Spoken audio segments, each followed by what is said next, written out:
बढ़िया। चलो लहर तो चल पड़ी हिंदू राष्ट्र की।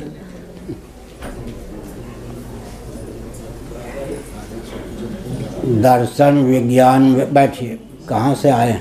अकोला से महाराष्ट्र। बैठिए।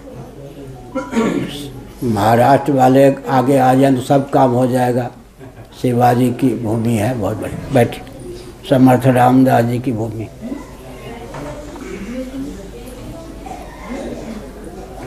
सबके पूर्वज सनातनी वैदिक आर्य हिंदू, ये तो ऐतिहासिक तथ्य है, ऐतिहासिक तथ्य। पहले इस चीज़ को उठावे कि सबके पूर्वज सनातनी वैदिक आर्य हिंदू। मोहम्मद साहब के पूर्वज कौन थे? ईसा मसीह के पूर्वज कौन थे? अंत में सिद्ध होगा सबके पूर्वज सनातनी वैदिक आर्य हिंदू। श्रीमद् भागवत आदि में लिखा है कि मरीचि कश्यप महर्षियों की धर्मपत्नियों के गर्भ से शेषनाग भी उत्पन्न हुए, स्थावर प्राणी तरुलता गुल्म आदि भी उत्पन्न हुए। इसका मतलब महर्षियों की पत्नी के गर्भ से ही सब स्थावर जंगम प्राणी उत्पन्न हुए हैं। इसलिए हमने कहा सबके पूर्वज सनातनी वैदिक आर्य हिंदू सिद्ध होते हैं। अपने पूर्वजों के मार्ग पर चलना चाहिए। सनातन सिद्धांत की विशेषता यह है कि यह दर्शन विज्ञान व्यवहार तीनों में सामंजस्य साधने में समर्थ है। सृष्टि की संरचना, सृष्टि का पालन, सृष्टि का संहार, निग्रह अनुग्रह जिस सिद्धांत के आधार पर होता है उसी का नाम सनातन सिद्धांत है, हिंदू सिद्धांत है। सनातन वैदिक आर्य हिंदू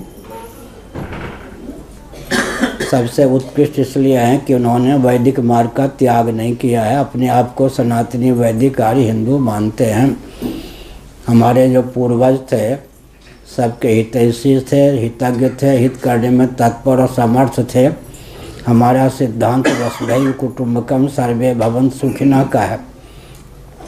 इसकी व्याख्या हमारा आपका शरीर है। यह जो शरीर है माँ के पेट से जेर सहित उत्पन्न हुआ तो जरायुज है। जेर का मूल रूप होता है अंडा। आधुनिक विज्ञान भी मानता है कि माँ के पेट में पहले अंडा होता है। अंडे का मूल रूप है माता पिता के रजवीर्य का संघात स्वेद। स्वेद का मूल रूप होता है उद्भिज अन्न। तो इसका मतलब क्या हुआ? हमारा जो जीवन है वह वसुधैव कुटुम्बकम की व्याख्या है। जरायुज प्राणी, अंडज प्राणी, स्वेदज प्राणी, उद्भिज प्राणी हम सब सिद्ध होते हैं। जेर के मूल में अंडा, अंडा के मूल में स्वेद, स्वेद के मूल में उद्भिज अन्न। स्वप्नावस्था में मनसिज प्राणी हो जाते हैं, मनसिज प्राणी। मनसिज मनोमय शरीर हमको प्राप्त हो जाता है व्यवहार करने के लिए। और स्वप्न साक्षी जो है वो स्वयंभू प्राणी है, स्वयंभू है। हम स्वयंभू भी हैं, मनसिज भी हैं, जरायुज भी हैं, अंडज भी हैं, स्वेदज भी हैं, उद्भिज भी हैं। इस सिद्धांत को प्रकाशित करेंगे तो हिंदू राष्ट्र होने का मार्ग प्रशस्त होगा। लोक भी बने, परलोक भी बने, परमात्मा की प्राप्ति का मार्ग भी प्रशस्त हो। यह सनातन हिंदू सिद्धांत की विशेषता है। और सृष्टि की संरचना इत्यादि का ज्ञान आधुनिक वैज्ञानिकों को भी ठीक से नहीं है। हर क्षेत्र में, तत्व ज्ञान में, भोग में, मोक्ष में, युद्ध विद्या में, शिक्षा में, रक्षा में, अर्थ में, सेवा में सनातन सिद्धांत सबसे उत्कृष्ट है। इसके सामने कोई टिक नहीं सकता। इसके अनुपालन न करने से किसी भी व्यक्ति और वर्ग का उत्कर्ष नहीं हो सकता। आगे